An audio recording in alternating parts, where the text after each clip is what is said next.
అప్పటి నుండి ఏం లేదట, తల్లి ప్రేమ లేదు, తల్లి ఆదరణ లేదు. నొప్పి వచ్చినా ఎవరికి చెప్పుకోలేడు, బాధ కలిగినా ఎవరికి చెప్పుకోలేడు, వ్యాధి అనిపించినా ఎవరికి చెప్పుకోలేడు. అంత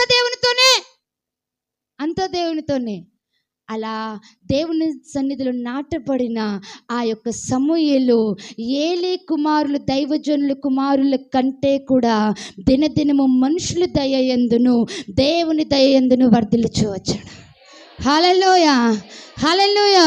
ఈరోజు నీ వాక్యం వింటున్న ప్రియమైన సహోదరి సహోదరుడా, నీ పిల్లల్ని ఎక్కడ ఉంచుతున్నావు? దేవుని మందిరంలో నాటుతున్నావా?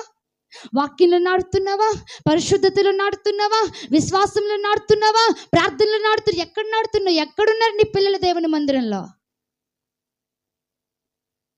నీ కుటుంబీకులంతా దేవుని మందిరంలో లేకుండా ఎక్కడుంటున్నారు?